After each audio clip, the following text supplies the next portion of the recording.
l'arnaque des régimes minceurs sont tous basés en fait sur une restriction calorique. En fait, ce sont des régimes hypocaloriques.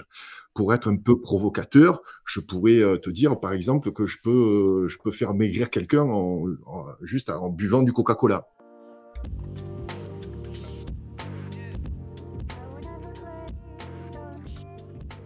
Bonjour à toutes et à tous, on se retrouve pour les rendez-vous de Kate du Média en 442 avec Gilles Lartigot. Bonjour Gilles, comment vas-tu? Salut Kate, en grande forme. C'est le printemps.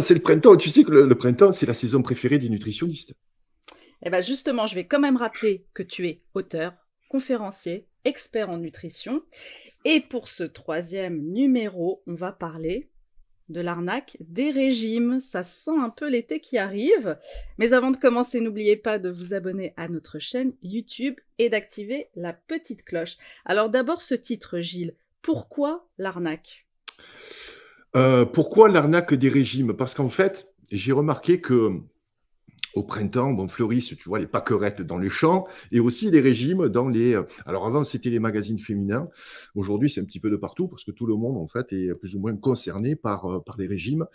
Et pourquoi c'est une arnaque? Parce qu'en fait, un régime, ça se base sur une restriction calorique, en tout cas les régimes minceurs, puisque là, on va parler des régimes minceurs principalement, parce qu'il y a également des régimes qui sont prescrits par des médecins lorsqu'on a des pathologies qui sont graves, hein, je dirais l'obésité, les maladies cardiovasculaires ou le diabète, etc.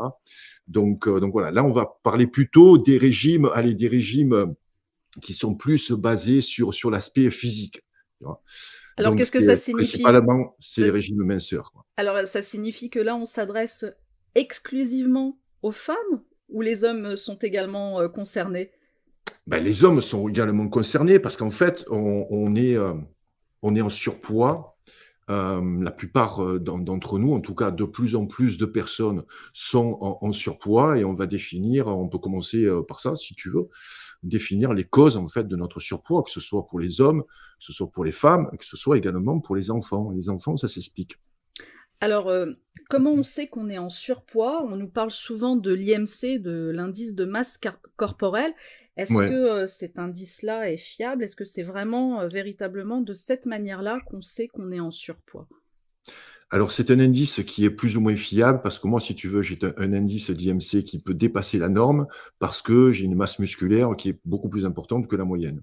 Donc, il faut savoir que le muscle pèse un petit peu, je dirais, en volume plus lourd que la graisse. Donc voilà, c'est plus ou moins correct. Mais je dirais que lorsqu'on voit au niveau de notre taille, si on dépasse, je dirais, en poids notre taille, je peux dire qu'on est en surpoids. Après, on peut calculer, bien sûr, l'indice de masse corporelle. Voilà. Mais tu sais, moi, je suis pas quelqu'un qui va rentrer dans le détail. Tu verras, je n'incite pas les personnes à, contrairement à Weight Watcher, tu vois, avoir un petit carnet et puis noter tout ce qu'on mange, compter les calories avec une calculatrice, tu vois. Donc, on va, on va définir à la fin de cette capsule les principales étapes pour des régimes qui fonctionnent. Alors, c'est quoi les grands principes, pour toi, de la perte ou de la gain de poids? Quels sont ces grands principes? Bah, tout est basé en fait sur une différence de calories. Au plus on consomme et au moins on dépense de calories, c'est-à-dire que si on consomme beaucoup de nourriture et qu'on ne dépense pas ces calories avec des efforts physiques, on va stocker. On va stocker, on va augmenter sa masse graisseuse. Mais je veux revenir sur les causes de notre surpoids parce qu'en fait c'est très important de comprendre d'où on vient pour savoir où on va. Hein. Donc on va contextualiser pour définir la problématique du surpoids. En fait, elles sont toutes liées à notre mode de vie. C'est un mode de vie qu'on dit moderne. Alors, depuis une centaine d'années, donc il y a ce travail tertiaire qui a augmenté. Donc, on vit plus maintenant à la campagne, on travaille plus les champs, on va travailler derrière un bureau, donc en ville. Donc, c'est tout le travail tertiaire, si tu veux, qui s'est développé et qui a induit un manque d'activité physique. Voilà. Il y a bien entendu l'alimentation, une alimentation toxique qui correspond plus forcément à nos besoins physiologiques. Pourquoi? Parce qu'il y a de plus en plus d'aliments transformés, beaucoup moins de fibres, beaucoup trop de sucre. Donc cette alimentation toxique impacte directement sur notre poids et puis surtout on mange plus par gourmandise aujourd'hui que par nécessité. Donc, c'est devenu une véritable addiction. Il y a également le stress moderne. Alors, le stress moderne, qu'est-ce que c'est? C'est quand tu te lèves le matin, que tu descends, ne serait-ce qu'à la cage d'escalier, où tu vois des gens qui te perturbent ou qui t'insultent ou qui te klaxonnent. C'est tout ce, je dirais, ce stress lié à notre mode de vie moderne qui va déclencher en nous du cortisol. Et ce cortisol a je dirais, la problématique du cortisol, c'est que ça va impacter également sur notre poids. Donc, il y a un manque de sommeil. Là, je crois qu'on en avait parlé lors de la première capsule. Hein, voilà, ce manque de sommeil impacte également sur notre poids. Et il y a aussi les perturbateurs endocriniens. Donc, d'ailleurs, ça, c'est une capsule que je te proposerai. Comment se protéger aujourd'hui des perturbateurs endocriniens. Un perturbateur endocrinien donc, impacte sur nos hormones. Et en fait, les perturbateurs endocriniens se transmettent in utero, ce qui fait qu'aujourd'hui, les perturbateurs endocriniens vont provoquer de l'obésité, notamment chez les enfants. Voilà, ça c'est les principales causes de notre surpoids. Après, les grands principes physiologiques de la perte de poids, comme je te l'ai dit, c'est une balance calories, dépenses physiques. Voilà, si on se dépense physiquement et qu'on mange, je dirais l'équivalent en calories, on ne va pas grossir. Et si on se dépense pas assez et qu'on mange trop, voilà, on va grossir. C'est assez simple. Alors, qu'est-ce que tu préconises pour retrouver son poids? Alors, retrouver son poids, ça peut pas se faire rapidement. En fait, les régimes, c'est pour ça que je dis que l'arnaque des régimes minceurs sont tous basés en fait sur une restriction calorique. En fait, ce sont des régimes hypocaloriques. Pour être un peu provocateur, je pourrais te dire, par exemple, que je peux faire maigrir quelqu'un juste en buvant du Coca-Cola. Tu vois, alors tu bois juste un verre de Coca-Cola pendant toute la journée, tu prends rien d'autre et forcément tu vas maigrir. Tu vois, donc c'est complètement absurde. En fait, cette restriction calorique ne va pas tenir dans le temps parce que si on est en surpoids, c'est que notre mode alimentaire n'est pas adapté à nos besoins. Et donc, pour rectifier en fait cette problématique, pour retrouver un poids de forme, il va falloir modifier son mode alimentaire, trouver un mode alimentaire qui soit adapté à nos besoins. Donc, alors, ce qui signifie que, par exemple, à l'approche de l'été, mais maintenant ça se fait, je pense, même tout au long de l'année, on a des publicités. Tout à l'heure, tu as cité une marque. Moi, je ne citerai pas de marque de ces marques, justement, qui nous vendent des plats minceurs, des repas minceurs. Qu'est-ce que tu peux nous dire de cette méthode-là, qui est même, en fait, encouragée par des personnalités, d'ailleurs, hein. Je vois pas de quoi tu parles. C'est vrai? Je suis la seule à avoir vu les publicités. Il y en a tellement, si tu veux, de publicités. Sincèrement, tu vois, moi, j'ai arrêté de suivre, voilà, tous ces, je dirais, tous ces nutritionnistes. Le concept, c'est, voilà, vous vous inscrivez, on vous envoie pour une semaine ou voilà, des plats déjà tout préparés, des repas minceurs, ce qu'ils appellent les repas minceurs, quantifiés, caloriquement.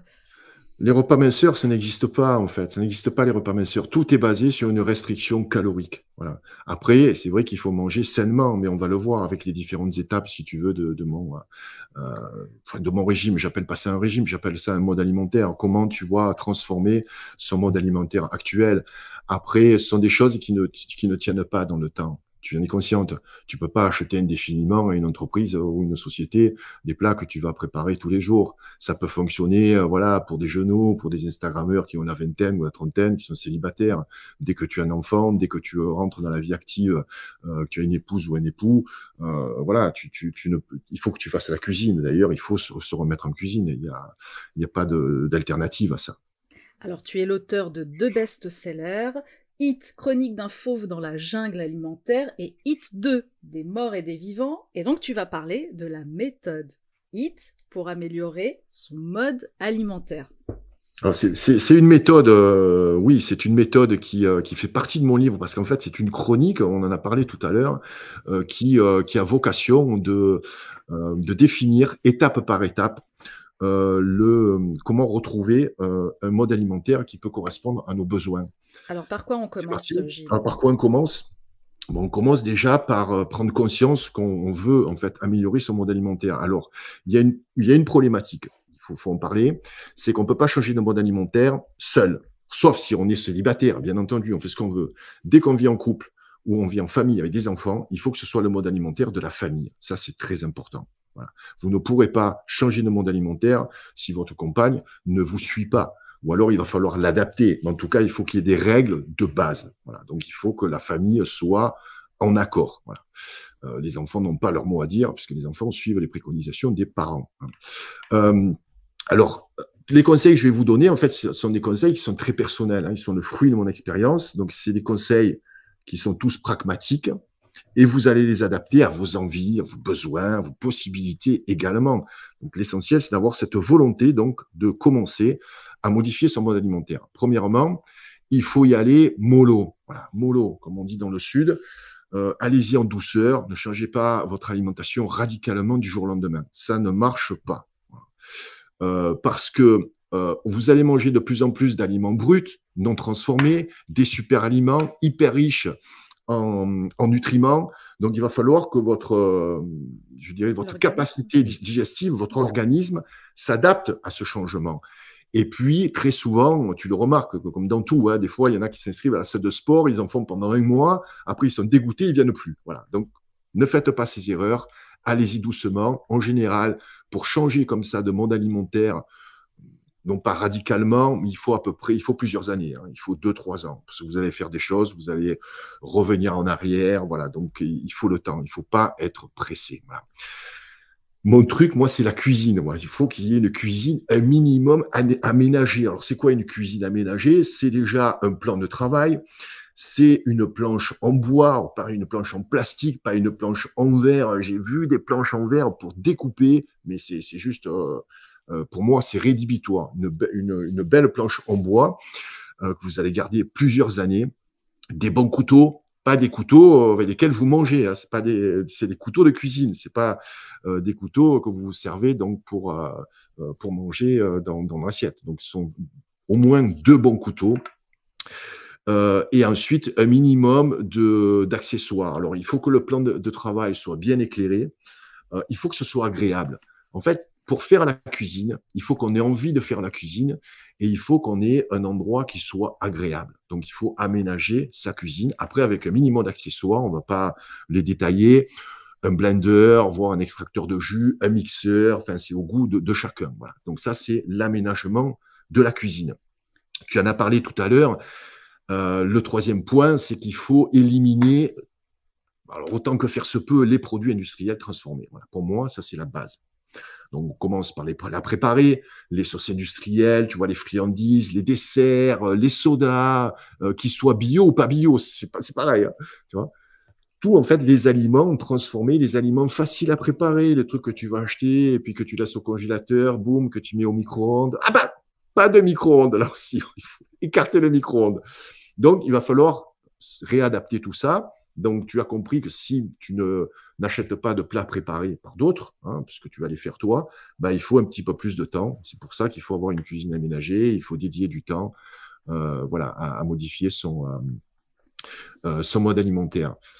Bon, quand on élimine les produits industriels transformés, on va rajouter des fruits et des légumes, si possible, de saison. Alors, fruits et légumes de saison, il faut en manger à tous les repas. Voilà, c'est pas compliqué. Si possible, cuisson vapeur, ou voilà, ne faites pas frire ou ne faites pas cuire tous les nutriments, tous les légumes, puisque vous allez perdre énormément de nutriments. Et puis manger toujours une petite portion de cru. Voilà. On en parlera également dans d'autres capsules, tu vois, des aliments lactofermentés, ce genre de choses. Voilà. Je continue, après on révisera peut-être certains thèmes, d'accord? Certains points. Bien sûr, vas-y, je te laisse Alors, continuer. fruits et légumes de saison, alors tu sais que je prône non pas le 100% végétal, je suis ni végétarien ni végan, mais je ne consomme pas de viande, voilà, c'est un peu particulier. En tout cas, n'ayez pas peur de faire des repas 100% végétaux, hein. Essayez le tofu lactofermenté, c'est génial, tofu lactofermenté, il n'y a pas de phytoestrogènes qui vont faire pousser les nichons, hein, il n'y a pas ça. Il y a par contre il y a des nutriments qui sont hyper intéressants, il y a très très bonnes protéines, il y a tous les acides aminés essentiels dans le soja, mais lactofermenté, voilà. Donc, vous pouvez faire un repas par semaine, après plusieurs, et puis voilà, sans forcément basculer vers du végétarisme ou du végétalisme. Ça, c'est très important. Si on parle de végétal, on va parler des animaux. Hein. Donc, des animaux, si vous consommez de la viande, volaille, porc, etc., choisissez de préférence un élevage bio. Voilà. Ne mangez pas du jambon. Le jambon, c'est vraiment une saloperie, soit bio ou pas. Hein. J'en ai parlé. C'est du cochon élevé en batterie avec des nitrites, etc. La question de la viande, tu le sais, c'est avant tout une question éthique. Voilà, moi, je suis pas là pour faire de prosélytisme. C'est un choix personnel et je pense qu'on n'a pas à l'imposer aux autres. Voilà, donc je suis j'ai une dent contre les végans, voilà, qui veulent imposer leur mode alimentaire. C'est pas la peine de nous culpabiliser. Il faut qu'on ait envie, voilà, de changer. Ensuite, l'eau. Très important. Bon, on aura une capsule sur l'eau. Hein, je pense, dédiée à ce thème. Je pense que ce sera la suivante. L'eau, c'est hyper important. Surtout pas de l'eau de robinet. Ben là, vous regarderez pourquoi avec la capsule suivante. Donc, il faut boire un minimum quand même de 1,5 litre par jour, 1,5 litre par jour. Donc, de l'eau. Hydratez-vous. L'eau, c'est la vie. Il faut se préparer les repas avec une boîte à lunch. Ou alors une glacière, tu vois, une glacière type sport où on peut se caler les repas. Parce qu'en général, lorsqu'on mange à l'extérieur, il faut emporter un repas. Hein. Donc aujourd'hui, on a l'habitude d'aller acheter un sandwich à une boulangerie et ça, oubliez. Hein. Ou alors manger à la cantine peut-être de l'établissement ou de votre entreprise. Oui, c'est possible. Mais avoir toujours, je dirais, ces repas lorsque vous allez à l'extérieur, vous êtes en déplacement ou vous travaillez. Donc, si vous avez une petite faim, il faut toujours avoir des noix, c'est le plus facile à transformer, à transporter, tu vois, des oléagineux ou des fruits, ou alors un cake ou une quiche fait maison, voilà, une petite faim. Il faut prévoir quelque chose pour pas justement avoir cette envie de je vais à la machine à café, tu vois, et je me prends un Twix ou un Mars où vous allez exploser la glycémie et ça va vous déclencher la faim. Voilà. Donc voilà, avoir toujours quelque chose pour le petit encas. On arrive à la fin, bon, il faut s'organiser. Hein, il faut gagner du temps en cuisinant des quantités plus importantes. On a tous un réfrigérateur, hein, donc on peut mettre des aliments au réfrigérateur, voire au congélateur. N'hésitez pas, lorsque vous cuisinez des légumes vapeur, vous cuisinez pas uniquement pour le dîner ou le déjeuner. Vous allez cuisiner pour 2-3 jours à l'avance. Vous pouvez cuire, par exemple, des courgettes vapeur, vous les gardez 2-3 jours. Et ensuite, vous allez les réchauffer à la vapeur ou au four. Voilà. Donc, il faut cuisiner à l'avance, il faut s'organiser. Et le dernier point, on revient au premier, allez-y mollo et faites-le avec raison. Voilà. Avec raison et bon sens. Donc, progressivement, mettez-vous de la discipline, la motivation, moi je m'en fous. La motivation, elle va, elle vient. La discipline, elle reste. Soyez disciplinés, échangez, essayez d'avoir cette envie de partager également avec votre compagne ou votre époux, vos enfants également. Mettez-les à la cuisine, faites-leur faire des gâteaux ou des crèmes, voilà, tout ce genre de choses. Et vous allez cliner comme ça votre mode alimentaire. Vous allez manger avec raison. Si vous mangez trop, le fait de manger des aliments sains, vous verrez que vous allez manger beaucoup moins en quantité, parce qu'on mange beaucoup, parce qu'il faut se remplir, parce qu'il n'y a pas assez de nutriments. Tu vois. Donc, on va surtout travailler sur la gourmandise. Pour moi, c'est le principal frein lorsque je suis aujourd'hui à des personnes. Ça fait partie de mes prestations hein, concernant le changement donc alimentaire. Donc, je les guide et je remarque que en fait, c'est souvent un problème d'addiction. Voilà, des addictions soit au sucre ou tout ce qui est gras, salé, tu vois. Donc, c'est un travail et c'est un travail à mener sur le long terme. Voilà. Donc, la règle, c'est éviter tous les régimes où en 3 semaines, tu vas être canon pour aller à la plage, je vais te faire perdre 10 kilos. Oui, moi, je peux vous le faire. Mais la problématique, c'est que lorsque tu reprends un mode alimentaire dit normal, ou au pire, celui que tu avais qui t'a fait grossir, tu vas grossir 2 fois plus. C'est ce qu'on appelle un peu l'effet yo-yo. Exactement. Dont on parle souvent. Donc là, ce que je comprends, c'est que l'important, c'est pas de se dire je vais perdre des kilos là pour cet été pour pouvoir entrer dans mon maillot de bain et avoir une belle silhouette. C'est que l'important, c'est de se dire je change de mode alimentaire sur la longueur pour mon bien-être, pour ma santé et la santé de ma famille aussi, si on n'est pas célibataire, et retrouver ce plaisir, ce goût de cuisiner qu'on a peut-être perdu. Tu l'as évoqué en tout début de cette vidéo sur le rythme de travail qui a changé. On est plus dans la sédentarité aujourd'hui, donc Exactement. Voilà, pour moi, c'est un des principaux problèmes, tu vois. On manque d'activité physique. Voilà. Mais on revient sur la toute première capsule, hein, qui n'avait pas fait énormément de vues. Pourtant, elle est très intéressante. Où, Eh ben, on où on peut définit, en relancer fait, les spectateurs à aller la ouais, voir, hein, s'ils la vraiment, parce que connaissent pas, voilà. c'est les causes en fait de nos maladies. C'est Voilà, tout est cohérent. Vous verrez lorsque vous suivrez toutes les capsules. Je pense qu'elles vont s'emboîter comme ça les unes aux autres. Et comme ça, voilà, on vous transmet des informations bon, sous une forme courte, hein, parce que moi, je pourrais te faire 2 heures hein, sur les. Tu connais Mais c'est mon le aisance principe à parler. justement, que ce Voilà, soit court et abordable à tout le monde. Bah, du coup, alors avec tes précieux conseils, normalement, on ne devrait plus céder à la tentation des régimes minceurs ou de l'arnaque des régimes minceurs. ben, faites très attention. Vous pouvez céder, bien entendu, mais attention, lorsque vous allez reprendre en fait votre alimentation normale, essayez là de modifier votre mode alimentaire. Après, comme je le dis, il y a des régimes qui sont nécessaires, il y a des gens qui sont en très mauvaise santé, et là, il faut faire des régimes hyper restrictifs. Mais là, on est plus sur du régime, allez, on va dire régime esthétique. D'accord? Alors n'hésitez pas à poser vos questions dans les commentaires sous cette vidéo, c'est aussi le principe hein, de cette capsule et Gilles y répondra la prochaine fois.